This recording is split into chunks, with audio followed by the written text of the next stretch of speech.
Eh bien bonsoir, bonsoir, c'est Noël Clément qui est avec vous ce soir pour la clôture des marchés européens. Vous avez donc maintenant l'incrustation justement sur le rappel légal, vous pouvez donc le lire. Nous pouvons commencer tout de suite justement pour parler justement de ces fameuses clôtures sur le CAC, où nous avons un CAC qui termine en forte hausse à 4483,13, en hausse de 2,40%, et le DAX, lui, eh bien, repasse au-dessus des 10 500 à 10 730,80, en hausse de 2,52%.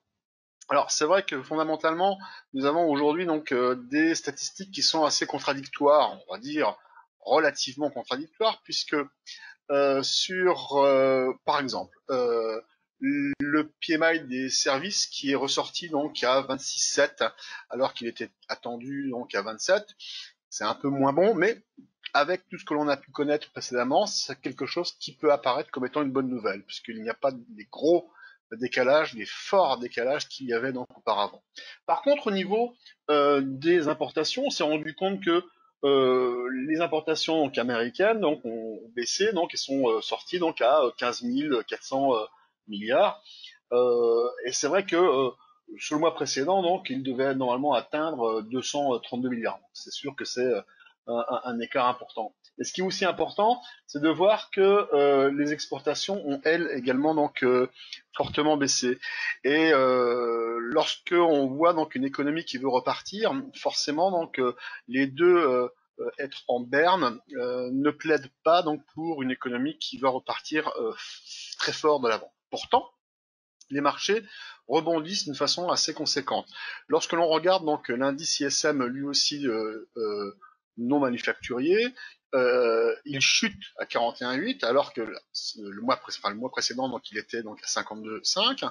Par contre, les analystes attendaient 36,8, donc c'était meilleur. Donc il y a actuellement donc un nombre assez important de statistiques qui se contredisent entre celles qui sont catastrophiques, d'autres qui sont moins mauvaises, donc forcément meilleures dans l'interprétation des investisseurs. Et puis aussi, ce qui vient aussi en renfort, c'est le pétrole qui a fortement rebondi et qui d'ailleurs au niveau donc graphique des structures, nous regarderons pas ça aujourd'hui, mais nous verrons peut-être demain, qui montrerait donc des signaux étonnamment euh, optimiste, en tout cas pour l'avenir. Et donc il faudra donc regarder ça donc de très près. Il y a aussi donc l'infection que l'on a sur les courbes sur le coronavirus. Donc ces inflexions montrent qu'il y a peut-être pas encore un pic, mais en tout cas donc il y a clairement un ralentissement. Et puis bien sûr donc le marché donc surfe sur l'idée donc que le marché donc va réouvrir, que les confinements vont s'amoindrir et que nous allons pouvoir repartir de l'avant. Et quand on voit donc le S&P, puisque c'était donc l'indice que l'on devait regarder en priorité aujourd'hui, eh bien, il répond donc à la même logique qui avait été donc dépeinte depuis de nombreuses semaines, où nous étions inscrits donc dans un biseau ascendant avec une forme de structure en A, B et une vague C qui est probable justement d'être trouvée donc aux alentours donc de ce niveau-là, c'est-à-dire aux alentours des 2970-2960 points. Et là donc depuis nous avons eu donc une baisse qui pour certains donc était gravissime et qu'ils voyaient donc le marché repartir immédiatement à la baisse. La communication d'XTB était plutôt donc de dire que le marché donc serait plutôt entré dans une dérive latérale, et donc même si aujourd'hui nous avons donc une forte hausse actuellement sur le S&P puisqu'il progresse actuellement de 1,8%, eh bien on aura envie de dire que il y aura forcément un point dur qui va être trouvé, qui avait déjà été trouvé précédemment donc là euh, première quinzaine d'avril, aux alentours des actuellement, hein, pas au même niveau, 2880, 2885. Et donc ce même niveau, donc on voit très clairement, donc puisque vous avez un graphique en daily, eh bien, qui vont avoir énormément de mal donc à passer donc déjà cette zone de résistance qui est une zone de gap baissier qui a été travaillée mais qui n'a pas été invalidée. Et puis également, vous voyez aussi avec la bande Bollinger supérieure ici, eh bien, c'est également donc une zone qui va rejeter les prix vers le bas, plus les moyennes mobiles. Donc globalement, donc, on va donc tabler plutôt sur une stratégie donc de voir donc le marché qui va se diriger vers la droite, donc en dérive latérale. Nous avons aussi également prévu de parler du Coca-Cola, pas du Coca, du cacao, oh, décidément. Et donc vous avez ici donc une structure, et là elle avait été dépeinte avec des, des constructions. Alors je vais pas les refaire toutes les unes après les autres, mais c'était surtout une construction qui voyait une forme de tasse avec anse. Alors, bien sûr, on peut aussi donc la voir d'une autre manière, hein. On peut la voir également sous la forme d'un triangle haussier, un triangle rectangle haussier. Les deux sont à connotation haussière. Il y a quand même de toute façon donc un point très très dur donc à passer, qui est celui-là. Donc il avait été pointé du doigt donc déjà donc lors d'autres approches sur le Market Inside. Alors, on voit bien que là il revient donc sur ce même niveau. Donc, ça a deux aspects. L'aspect, bien sûr que c'est une résistance, mais aussi l'aspect que dès lors que l'on sape un niveau, que ce soit à la hausse ou à la baisse, là pour le coup donc c'est à la hausse, on sape la résistance et bon, l'idée ce serait plutôt que l'on voit donc une sortie haussière, mais elle n'ira pas très très haut dans un premier temps, puisque nous avons donc à travailler donc ces moyennes mobiles qui elles donc vont tasser les prix, donc on peut très bien les transpercer, hein, venir sur les 25-20 et après donc par la suite retomber. Donc on verra ça après, plus tard, en fonction des éléments qui arrivent. Le gold, donc l'or, en approche daily, eh bien, voilà, c'est pareil, nous avons donc également une belle forme haussière qui actuellement donc est en train de consolider. Donc on a bien vu donc fin février donc on était monté très très fort, bien sûr avec tous les actifs, hein, même les actifs refuges, donc ont été très impactés, mais depuis donc on a recassé et dépassé donc les plus hauts records. Donc là maintenant, il y a plusieurs écoles, soit nous pouvons regarder donc ce graphique donc sous forme d'un triangle symétrique, donc on peut le voir comme ceci, hein, par exemple. On peut le voir aussi d'une façon un peu plus allongée, comme ceci. Voilà. Dans les deux cas, à partir du moment donc où nous faisons donc ce type de construction, eh bien nous avons donc l'évidence de voir que après avoir eu ce grand mouvement qui est parti de 1430 à peu près dollars pour arriver donc à 1750 pour arrondir, eh bien depuis donc nous consolidons. Donc nous sommes dans une zone de consolidation, de congestion. C'est aussi un peu d'ailleurs le même point commun que l'on a actuellement sur les indices. Nous avons peut-être quelque chose comme ça. La différence près, c'est que là, nous faisons un sommet, que là, si nous avons un mât ici, ça rappellerait donc un fanion, donc un mât haussier.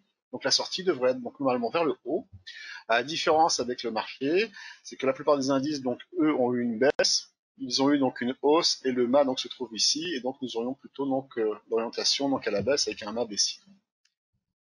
La dernière chose, c'était pas prévu, mais j'ai vraiment envie d'en parler puisque aujourd'hui, justement, la Cour constitutionnelle allemande a rendu donc un jugement par rapport donc à la légalité de la politique économique de la BCE, qui vraisemblablement donc met un doute et jette un pavé dans la mare justement de la BCE sur les quantitative easing, dans le sens où il se pose la question s'ils sont vraiment légaux. Donc c'est pour ça d'ailleurs que ça avait donc impacté le DAX à la baisse et depuis c'est quand même très bien rattrapé. À la différence de l'euro qui lui donc franchement donc a faibli, il a descendu donc de 1,09 pour descendre donc à 1,08 et justement ce matin donc il y avait donc une recommandation que nous vous avions fait. Donc là vous l'avez en H4 mais elle est peut-être encore plus visible. On va passer en H1 pour que l'on puisse plus facilement en parler.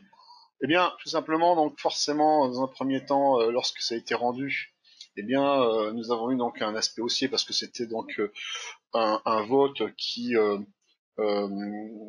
qui permettait donc de valider justement la politique de la BCE. Mais la deuxième lecture montrait clairement donc une divergence d'opinion entre le gouvernement allemand et l'Union européenne, et notamment avec la Commission européenne. Entre-temps, la Commission européenne donc, a démenti en disant que de toute façon, tout ce qui était voté et du point de vue des traités, ils avaient donc la prépondérance sur la loi nationale.